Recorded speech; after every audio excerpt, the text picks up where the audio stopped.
Dahil hindi na raw masikmura ang maruming pagawaan sa kanilang lugar, lumapit na sa resibo si Ariel, hindi niya tunay na pangalan. Yung sabay pagawaan po ng miswa at pancit canton. Pag umuulan po, grabe po ang sahig. May mga uod, ganun po. Tapos malapit po sa kanal.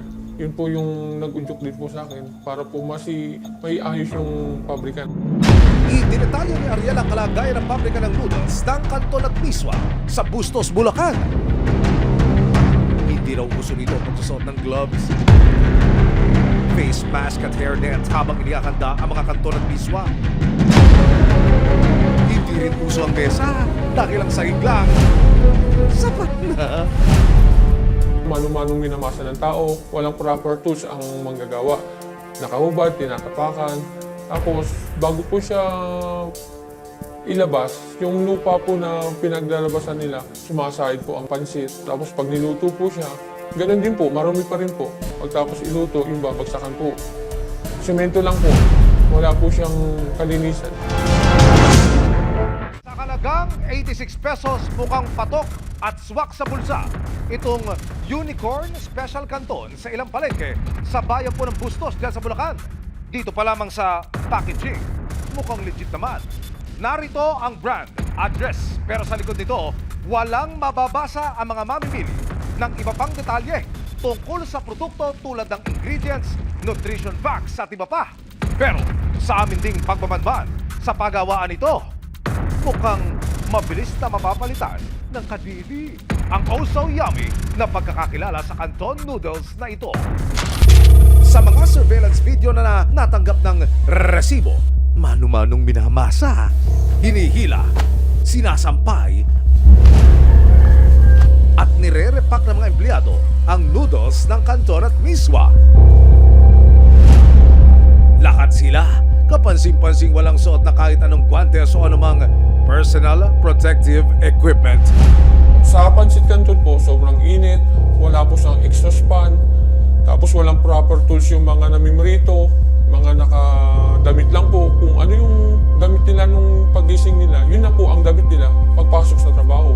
Wala pong bota, basa po lagi ang paa ng mga namimerito ng pancit canton.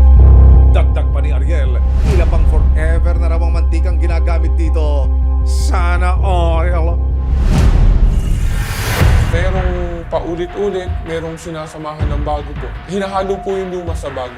Pero yung pinaglalagaan po, hindi po pinapalitan yun. Hanggang matapos po yun, kung ano po yung tubig na nakalagay, yun at yun lang po ang tubig nun.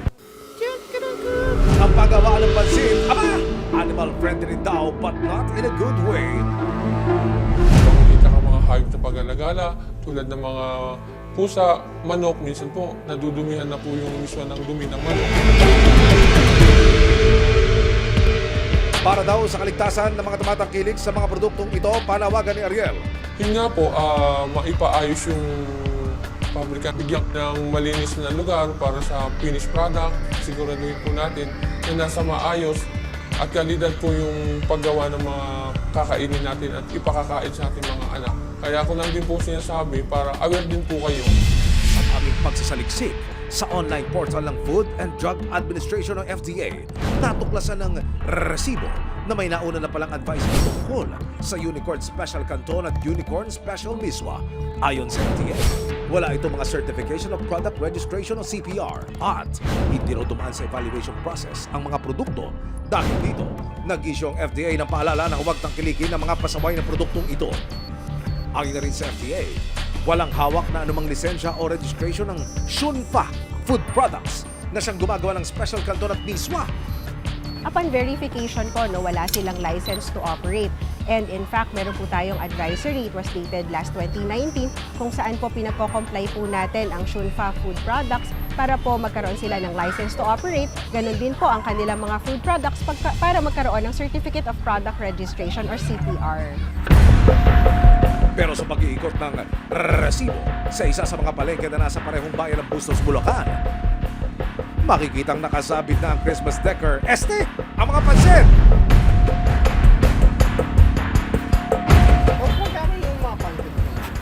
Ang Unicorn Special Canton, makikitang ibinebenta na sa maraming pwesto sa pamilihan. Dalawa, 1 kilo. Yung unicorn. dalawa. Malaki po ang risk kapag po walang license to operate. Kasi po, hindi po siya dumaan sa quality safety evaluation ng Food and Drug Administration, kung saan po hindi po namin po pwedeng sabihin sa publiko na naaayon ang kanilang manufacturing sa good manufacturing practices po. Maraming salamat sa panonood, mga kapuso.